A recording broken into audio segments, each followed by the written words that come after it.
Hello students, welcome back to our channel study beyond classes. This is your mentor Vineet Sagar. मैं आपके लिए फिर एक शानदार वीडियो लेकर आया हूँ। आई होप कि आपको वीडियो बहुत अच्छी लगने वाली है, बहुत पसंद आएगी। और वीडियो अच्छी लगे तो शेयर और सब्सक्राइब करना मत भूलना, और कमेंट सेक्शन में जरूर कमेंट करना कि वीडियो आप लोग को कैसी लगी। तो आज हम पढ़ने क्या वाले हैं सर? आज हम पढ़ने वाले हैं एटम।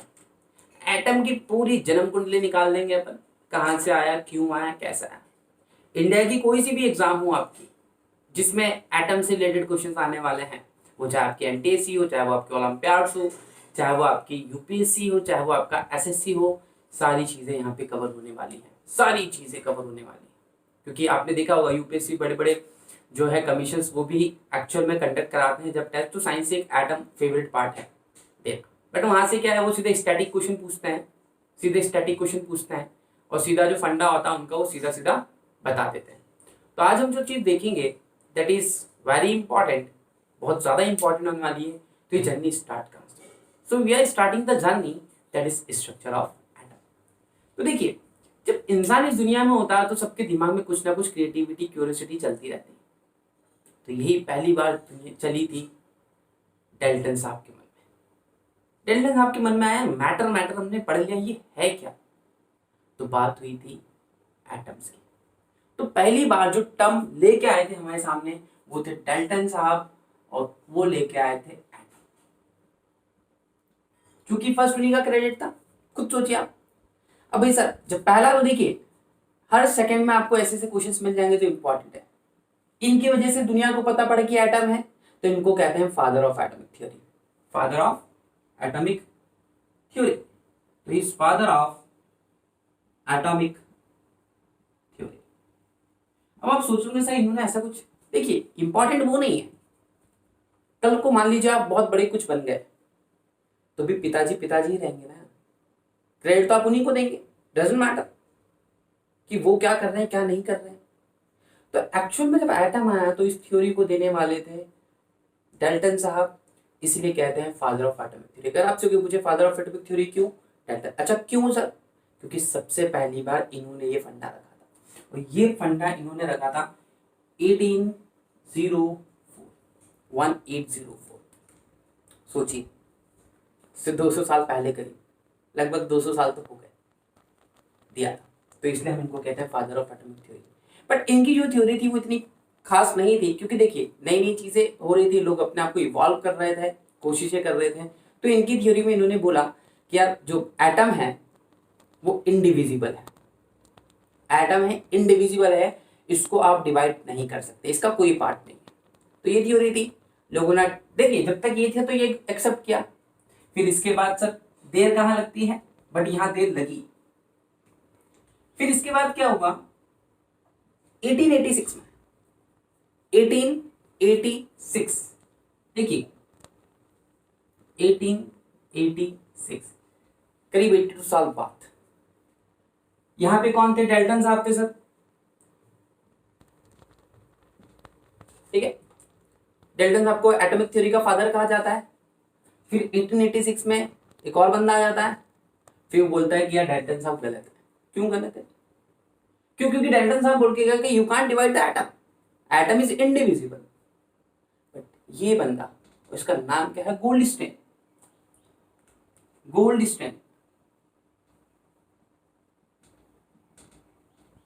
गोल्डस्टेन सर आते हैं 1886 में और बोलते हैं कि नहीं यार, एटम के पास एक प्रॉपर्टी होती है, एक इसका सब एलिमेंट है। देखिए एक इसका सब एलिमेंट है, वो सब एलिमेंट क्या है इसका? सर है प्रोटॉन, वो होता है। तो ये थ्योरी तो वैसी फेल हो गई। लेकिन इन्होंने पता है क्या किया, इन्होंने सिर्फ ठीक है प्रोटॉन को डिस्कवरी कर दी, बस दैट्स इट, इतना ही नहीं। अब प्रोटॉन आ चुका हमारे पास। देखिए यहाँ पे डेल्टन साहब ने बोला कि atom is indivisible. Now we have got to the one more point of related to atom.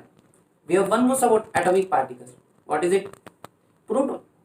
अब हुआ क्या फिर 1897, जस्ट 11 साल बाद। अब देखिए डिस्कवरी हो गया, किसी ने कर दी डिस्कवरी। तो अब देखिए सबसे पहले राइट ब्रदर्स ने प्लेन बना दिया, फिर उसके बाद हमने क्या क्या बना दिया, उसी प्रिंसिपल को यूज करके प्रोटॉन आया।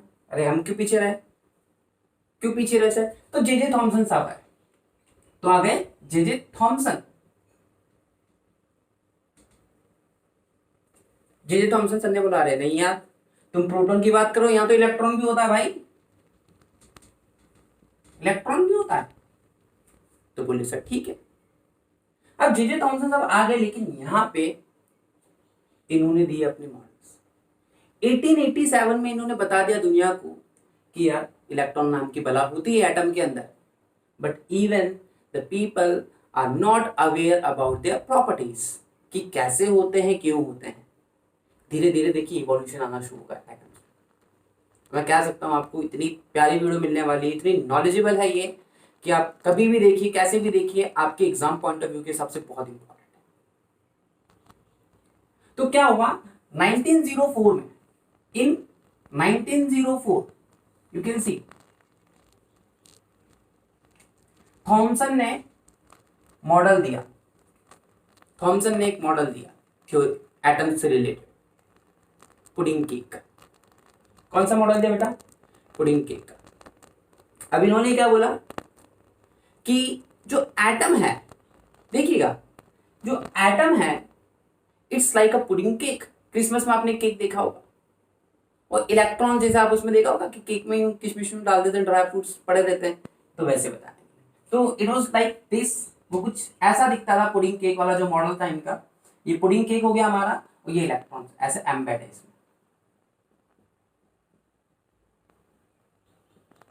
ये कुछ ऐसा था। तो अगर आपसे कोई पूछे इलेक्ट्रॉन की डिस्कवरी किसने की? सर जे थॉमसन ने। अगर आपसे कोई पूछे पुडिंग केक का मॉडल कौन लेकर आया, तो भाई थॉमसन साहब लेकर आए। क्यों लेकर आए? क्योंकि ऑलरेडी बता चुके थे दुनिया को कि यार इलेक्ट्रॉन नाम की चीज होती है। जब इलेक्ट्रॉन नाम की चीज होती है तो इन्होंने क्या किया, डिस्कवरी करना शुरू कर दिया एटम्स की। आपके सामने एटम्स आ गए, एटम्स के पार्ट्स आ गए, गोल्ड स्टेनलेस आपको दे दिया भाई निकाल के, क्योंकि आप सोच रहे हो कि सीधा इसके लिए भी एक्सपेरिमेंट करने पड़ते हैं। तो it's not a small thing, बहुत बड़ी चीज होती है, इसलिए आज आप पढ़ रहे हैं इनके बारे में। तो गोल्ड स्टैंड ने पहले बताया प्रोटॉन, फिर हमारे पास आ गया इलेक्ट्रॉन। अभी देखिएगा, तो हमने देखी दो चीजें काफी डिस्कवर हो चुकी हैं। 1904 में पुडिंग केक का मॉडल आ चुका है। पुडिंग केक मैंने आपको बता दिया क्या है, लेकिन ये सब धीरे धीरे पता है क्या है, जिससे एक नया मॉडल आया फेल होता जा रहा था प्रीवियस मॉडल। फिर 1913 में सबसे इंपॉर्टेंट एक्सपेरिमेंट होता है। 1913 में सबसे इंपॉर्टेंट एक्सपेरिमेंट होता है जो नील बोर साहब करते हैं। बट उससे पहले 1911 में एक बहुत बड़ा साइंटिस्ट, बहुत बड़ा पॉपुलर साइंटिस्ट एक एक्सपेरिमेंट कर चुका होता है, जिसको हम कहते हैं रुदरफर्ड। अब ये बहुत इंपॉर्टेंट रोल था यहाँ पे रुदरफर्ड सर का। 1904 में देखो, we aware about what? Electrons and protons, but we don't have any idea about their the locality, कि where they are, how they are, and what is their behavior in their respective atom। किसी को नहीं पता था भाई, curiosity लोगों में जाग रही थी, लोग देख रहे थे यार ये कसम की चीज है एटम तो यार। 1911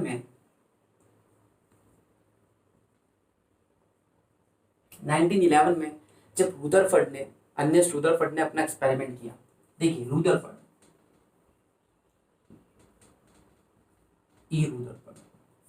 उस एक्सपेरिमेंट को दुनिया पॉपुलर एक्सपेरिमेंट कहती है, जिसको हम कहते हैं गोल्ड फॉइल एक्सपेरिमेंट। अब देखिए क्वेश्चन ये बन सकता है, सबसे पहले किस एटम की डिस्कवरी हुई, एटम के कौन से सब एटॉमिक पार्ट्स की डिस्कवरी, सब प्रोटॉन की। आपको पता है क्या रखना, you have to just remember PEN, pen. पहले प्रोटॉन आया 1886 में, समझिएगा। फिर इलेक्ट्रॉन आया 1897 में।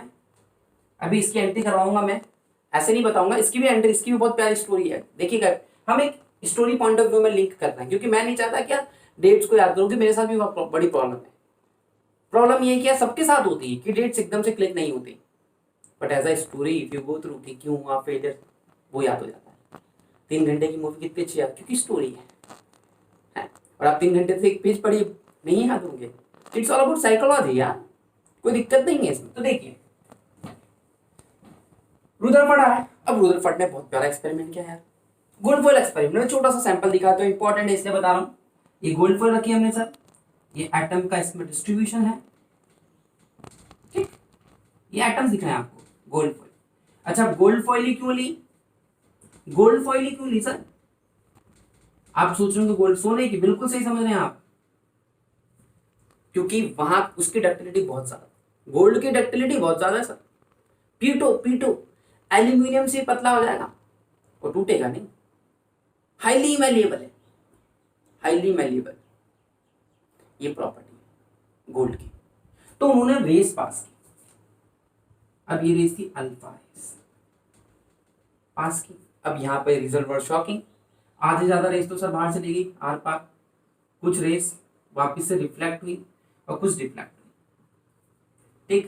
क्योंकि आप देखिए रुदरफोर्ड साहब ने जब एक्सपेरिमेंट किया था तो उनके पास दो चीजें ऑलरेडी थी, गोल्डस्टीन प्रोटॉन बता चुके थे, जे थॉमसन इलेक्ट्रॉन बता चुके थे, बट लोगों को बिहेवियर नहीं पता था, बिहेवियर को बताया गोल्डस्टीन ने। अब कौन सा बिहेवियर बताया उसको समझिए आप। गोल्डस्टीन सर ने बताया दुनिया को कि यार देखो सारी चीजें होती है एटम के पास, सारी चीजें होती है। पहली चीज तो एटम आधे से ज्यादा खोखला होता है, खोखला होता है, ठीक। Most part of the atom is empty, क्योंकि देखिए बहुत सारी रेज आर पर चली गई। फिर बात है न्यूक्लियस की, the result which shocks everyone, Rutherford ने एक बहुत अच्छी चीज बताई थी बेटा, वो ये थी। मुद्दा ये नहीं कि लाइट रेज वापस रिफ्लेक्ट हो रही है, मुद्दा ये है क्यों हो रही है। तब जाके पता पड़ा लोगों को न्यूक्लियस के बारे में। उन्होंने बोला कि यार सेंटर पे एक बॉडी है जिसपे पॉजिटिव चार्ज है, जिसपे पॉजिटिव चार्ज है, एक बॉडी है जिसपे पॉजिटिव चार्ज है। लोग बोले अरे क्या बात कर रहा है, पॉजिटिव चार्ज है उसमें, तभी तो लाइट रिफ्लेक्ट हो गई, सीधा जिस एंगल से गई उसी एंगल से रिटर्न हो गई। तो ये एक बहुत बड़ा, अपने आप में बहुत बड़ी उपलब्धि, बहुत बड़ा अचीवमेंट था रुदरफोर्ड का। उसके बाद काफी अवार्ड भी मिलना शुरू हो जाता है। आपको पता है जब इंसान पॉपुलर होता है तो मेहनत भी की है सर, मिलना भी चाहिए। तो रुदरफोर्ड एक्सपेरिमेंट ऐसा रहा कुछ, उसने एटम के बारे में बताया कि न्यूक्लियस होता है, ठीक। अब न्यूक्लियस होता है और न्यूक्लियस में पॉजिटिव चार्ज है, पॉजिटिव चार्ज है, और यहाँ पे ऑलरेडी एक्सप्लेन हो चुका है प्रोटॉन। देखो बहुत सिंपल चीज है, P4 proton, P4 positive, E4 electron, E4 negative. भाई आप सोचो आपको E आया, अच्छा है कि बुरा है, आपके ग्रिड्स E आए तो इलेक्ट्रॉन से याद रखो बुरा, मतलब negative, negative charge positive charge, negative charge और पॉजिटिव चार्ज तो था। तो रुदरफोर्ड ने बताया न्यूक्लियस के बीच में होता है, ठीक है, जहाँ पे एटम का सारा मास कंसंट्रेटेड होता है, और उसके जो मास होता है उसके शेप के वॉल्यूम में बहुत ही ज्यादा, मतलब आप देख सकते हैं कि most part of the atom is contributed here. तो उन्होंने न्यूक्लियस बोल दिया उसको, वाह यार न्यूक्लियस हटाओ। फिर बताया कि प्रोटॉन वही होते हैं क्योंकि पॉजिटिव है। पॉजिटिव कब होगा सर? जब उसके अंदर प्रोटॉन होंगे। तो प्रोटॉन, ये अब धुंधले धुंधले देखिए कि इमेज बनती जा रही है एटम की, इमेज हमारे पास क्लियर होती जा रही है। फिर उसके बाद जब ये थे तो यार दुनिया क्यों पीछे होगी। फिर 1903 में देखिएगा, 1913 में एक बंदा बोर हो रहा था घर पे बैठे बैठे यार, नील बोर्स, बोर हो रहा था। बोले यार रुदरफोर्ड ने बना दिया, सबने बना दिया, मैं क्या करूं। बट अब नील बोर ने क्या किया, तो वो कह रहा ना कि यार नील बोर्स, बोले मैं भी कुछ करना चाहता हूं। तो रुदरफोर्ड ने क्या नहीं बताया, रुदरफोर्ड अगेन यहाँ पे, रुदरफोर्ड ने ये तो बताया न्यूक्लियस होता है, न्यूक्लियस में मास कंसर्न, इन्होंने वापस से मोशन के बारे में कुछ नहीं बताया, ढंग से अच्छे से एक्सप्लेन नहीं किया। इनके अकॉर्डिंग हाँ इलेक्ट्रॉन्स इवॉल्व करते हैं, how they evolve, he couldn't tell that, he could not explain the motion, transitory motion of electrons in their respective orbits। इस चीज को क्लियर किया नील बोर। नील बोर साहब आए, नील बोर साहब ने पूरी चीज एक्सप्लेन कर दी। उन्होंने बताया किस रूट से, तो इन्होंने अपने एक नंबर भी दिए थे। नील बोर्स के नंबर कहते हैं उसको 2n², कि पहले ऑर्बिट में 2, फिर 8, फिर 18, ये नंबर दिए। फॉर्मूला क्या दिया इन्होंने, 2n² का दिया। और उन्होंने बताया कि अपने रेस्पेक्टिव ऑर्बिट में जो इलेक्ट्रॉन्स होते हैं they will revolve like this, ये ऐसे एक ट्रांजिटरी मोशन करेंगे इलेक्ट्रॉन्स और अपने ऑर्बिट में घूमेंगे। तो सारी चीजें आपको क्लियर हो रही, कैसे प्रोटॉन आया, इलेक्ट्रॉन आया। अब सर सारी चीजें क्लियर हो तो रही हैं, तो अब क्या करना है। अब इसको हम समझते हैं सबसे इंपॉर्टेंट चीज यहाँ पे कि 13 में तो ये आ गया, लेकिन अभी भी एटम का बहुत इंपॉर्टेंट पार्ट बचा हुआ था जिसको हम कहते हैं न्यूट्रॉन। आपको ये भी पता चलेगा कि न्यूट्रॉन को इतना टाइम क्यों लगा। 1932 यू कैन सी इन 1932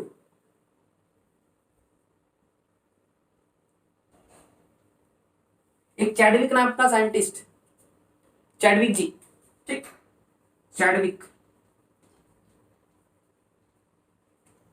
बताता है न्यूट्रॉन के बारे में। न्यूट्रॉन के बारे में पता पड़ता है हमें 1932 में। मतलब यू कैन सी और यू कैन से, दोनों चीज आप कह भी सकते हैं और देख भी सकते हैं। सर प्रोटॉन 1886 में आ चुका था, एटम के बारे में 1804 में पता पड़ गया था। कम से कम 125 साल लग गए न्यूट्रॉन को खोजने। अब मैं बोलूं चलिए इसको हटाइए, 1886 जस्ट 11 साल बाद इलेक्ट्रॉन की एंट्री।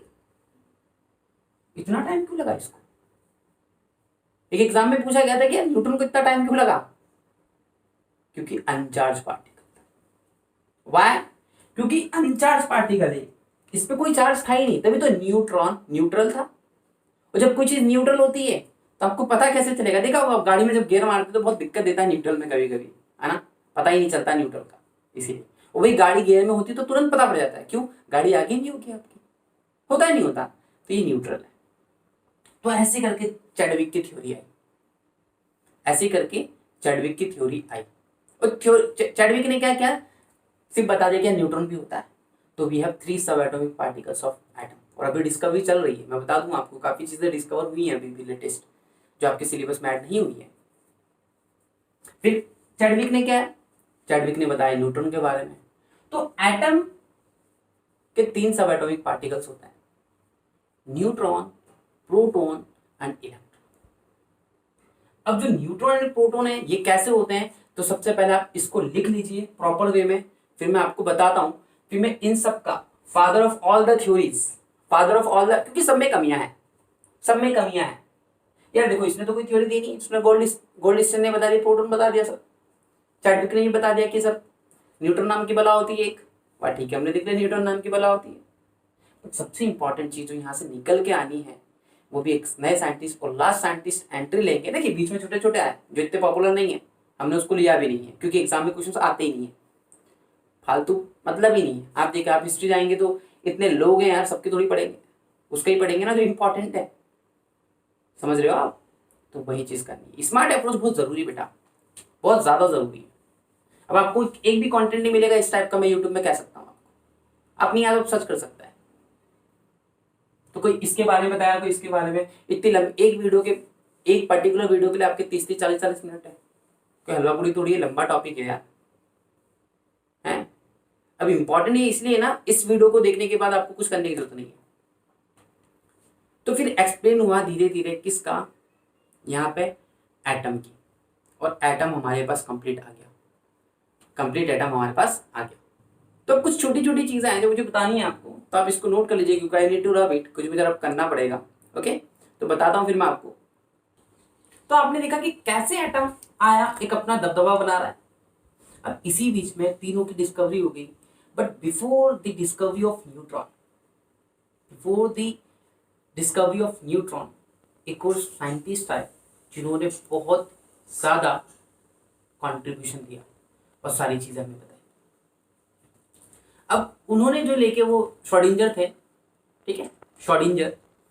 अब श्रोडिंगर नाम के साइंटिस्ट आए, अब उन्होंने बताया एटम के बारे में, उन्होंने एक्सपेरिमेंट किया, बहुत अच्छी चीज बताई। देखिए यहाँ पे इसको, मतलब सबसे ज्यादा अगर आपसे कोई पूछे which is the most successful model of an atom, तो श्रोडिंगर, ठीक है। किसका मॉडल? श्रोडिंगर का मॉडल सबसे सक्सेसफुल है। तो हम देखते हैं मॉडल में क्या था। देखिए उन्होंने क्या बोला, यार एटम जो भी थ्योरी दी आप लोगों ने सब सही दी, कोई दिक्कत नहीं है, वी वेलकम योर थ्योरी, हमें आपकी थ्योरी से कोई आपत्ति नहीं है। आपने जो भी बोला हम उसको एक्सेप्ट करते हैं हंसते हंसते। लेकिन यहां से कुछ चीजें बहुत अच्छी थी बेटा जो ये इन्होंने बताई, ठीक। अब वो क्या था देखिए, इन्होंने थ्योरी दी 1926 में अपनी एटम की। अब इनकी थ्योरी पे क्या था सबसे इंपॉर्टेंट चीज, इनका नाम था एल्विन श्रोडिंगर।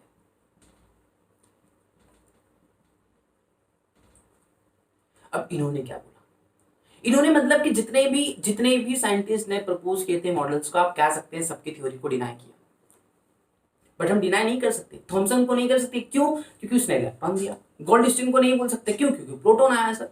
चैडविक को नहीं बोल सकते, क्योंकि चैडविक ने तो आंसर ले नहीं दिया अभी। तब श्रोडिंगर ने जो थ्योरी दी है, इस थ्योरी को मोस्ट सक्सेसफुल थ्योरी माना जाता है रिलेटेड टू एटम। तो एग्जाम में अगर क्वेश्चन पूछे which is the most successful theory, ये। अब इन्होंने क्या किया, आपको पता होगा, आपने पढ़ा होगा कि जो एटम है, एटम के बीच में न्यूक्लियस, समझिएगा बहुत इंपॉर्टेंट चीज बता रहा हूं आपको, और ये आपको याद भी करनी है। एटम, ओके, ठीक है, एटम के बीच में न्यूक्लियस। अब मैं चूंकि सब पार्टिकल्स बता चुका हूं आपको, तो उसको यूज कर सकता हूं मैं। अभी जो न्यूक्लियस है, इसके अंदर होता है न्यूट्रॉन प्लस प्रोटॉन। न्यूट्रॉन पे तो कोई चार्ज है ही नहीं, प्रोटॉन पे चार्ज है। कौन सा चार्ज है? पॉजिटिव। तो न्यूक्लियस पे कौन सा चार्ज आ गया? पॉजिटिव आ गया। समझो, आ गया पॉजिटिव चार्ज। जो प्रीवियस थ्योरी तो उसमें क्या बोला गया था, उनमें ये बोला गया था कि जो इलेक्ट्रॉन्स हैं वो एक ऑर्बिट में फ्लो करते हैं, यहाँ फ्लो करते हैं ऑर्बिट में, और इस ऑर्बिट में कितने नंबर्स होंगे, इसको मेंशन किया था नील बोर्स ने 1913 में, कि सर नहीं इतने नंबर्स ऑफ इलेक्ट्रॉन्स फ्लो करेंगे अपने ऑर्बिट में। तो इलेक्ट्रॉन पे था नेगेटिव चार्ज। तो देखिए बहुत इंपॉर्टेंट चीज, टोटल नंबर ऑफ इलेक्ट्रॉन्स जो होते हैं, टोटल नंबर ऑफ इलेक्ट्रॉन्स जो होते हैं वो आपको बताते हैं एटॉमिक नंबर। क्या बताते हैं? Atomic number. जो फंडामेंटल प्रॉपर्टी है that is the atomic number for the element, और एटम के में कितने इलेक्ट्रॉन्स हैं वो एटॉमिक नंबर। अब देखिए मास नंबर, अगर देखा जाए तो रुदरफोर्ड ने क्या बोला था सर अपने एक्सपेरिमेंट में, कि whole mass of an atom is concentrated at the nucleus. तो मास नंबर मतलब न्यूक्लियस, और न्यूक्लियस में कौन कौन दिख रहा है आपको सर? Neutron plus proton. तो अगर तुमसे कोई पूछे व्हाट इज मास नंबर, तो सर न्यूट्रॉन प्रोटॉन को ऐड कर दो, मास नंबर आ गया। अगर कोई तुमसे पूछे व्हाट इज एटॉमिक नंबर, तो सर टोटल इलेक्ट्रॉन्स का मतलब एटॉमिक नंबर। वेरी गुड, बहुत सही। तो ये होते हैं। अच्छा देखा जाए तो न्यूक्लियस पे कौन सा चार्ज सर? न्यूक्लियस पे कौन सा चार्ज आ रहा है? न्यूक्लियस पे चार्ज आ रहा है सर पॉजिटिव। क्यों आ रहा है? क्योंकि प्रोटॉन है। अच्छा एटम पे कौन सा चार्ज आ रहा है sir? Atom is electrically neutral. क्यों? क्योंकि जितने इलेक्ट्रॉन्स होते हैं उतने ही प्रोटॉन होते हैं। इलेक्ट्रॉन लेके आता है नेगेटिव चार्ज, प्रोटॉन लेके आता है पॉजिटिव चार्ज, नेगेटिव पॉजिटिव को काट देते हैं, हो गया न्यूट्रल।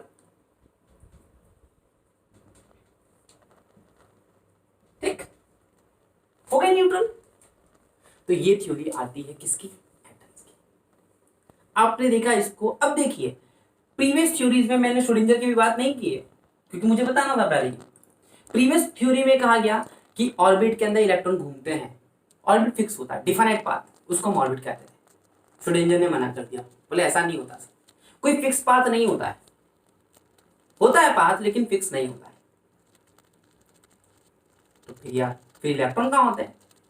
तो उसने बोला कि ये एक पाथ फिक्स नहीं है, बट आप कह सकते हो कि हम प्रिडिक्शन कर सकते हैं कि यहाँ पे होता है क्लाउड ऑफ प्रोबेबिलिटी। इन्होंने वर्ड यूज किया क्लाउड, बादल। अभी बताइए क्या पूरा आसमान में बादल घिरे हुए मिल जाएंगे आपको? नहीं, कहीं कहीं मिलेंगे सिर्फ। भैया आपको स्काई भी तो दिखता है क्लियर, एकदम क्लियर स्काई दिखता है।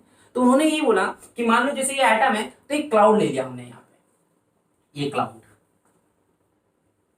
ठीक, क्लाउड ले लिया, और इस क्लाउड में इसको नाम दे दिया probability of cloud, probability of cloud, और क्लाउड ऑफ प्रोबेबिलिटी, इसको क्लाउड ऑफ प्रोबेबिलिटी बोलनी ज्यादा सही रहेगा। तो क्लाउड ऑफ प्रोबेबिलिटी। बोले यहाँ पे आपको इलेक्ट्रॉन्स के मिलने के चांसेस ज्यादा है, देखिएगा, क्योंकि न्यूक्लियस क्लियर था, न्यूक्लियस को लेकर कोई इशू नहीं था। तो बोले कि आप इस क्लाउड में ढूंढेंगे तो यहाँ पे प्रोबेबिलिटी ज्यादा होगी न्यूक्लियस के मिलने की, और एक्चुअल में बाद में यही पता पड़ा, और ये चीज प्रूव भी हो गई थी, क्योंकि इन्होंने भी बताया था इस चीज को। तो ये जाके इसलिए इसको सबसे सक्सेसफुल मॉडल मानते हैं। क्यों? क्योंकि सारे मॉडल्स ने बोला था कि न्यूक्लियस के अराउंड में, अरे न्यूक्लियस के अराउंड में होते हैं, but they found in the there clouds and the probability is maximum. देखिए मैं ये नहीं कहा कि क्लाउड में मिल जाएगा, क्लाउड में ज्यादा प्रोबेबिलिटी होती है।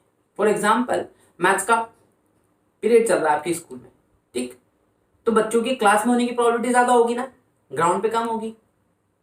और गेम्स का पीरियड चल रहा है तो उल्टा, ग्राउंड पे प्रोबेबिलिटी ज्यादा होगी, क्लास में कम होगी। और ऐसा नहीं कह कि क्लास में बच्चा होगा, एक दो मिलेंगे आपको, एक दो चिन्हांत होते हैं हर क्लास में, वही चीज है। तो उन्होंने यही कहा कि अपने क्लाउड में होते हैं। तो ये थ्योरी थी बेटा, आई होप आपको समझ में आएगा, ये फंडामेंटल है। इस वीडियो को देखने के बाद आई प्रॉमिस यू कि आपको किसी प्रकार का कोई कंफ्यूजन नहीं होगा एटॉमिक थ्योरी में। अगर कोई कंफ्यूजन है तो मुझे बता देना, कमेंट सेक्शन में कमेंट जरूर करना। वीडियो अच्छी लगे तो शेयर जरूर करना, और चैनल पर नए हो तो सब्सक्राइब करना मत भूलना। Thank you.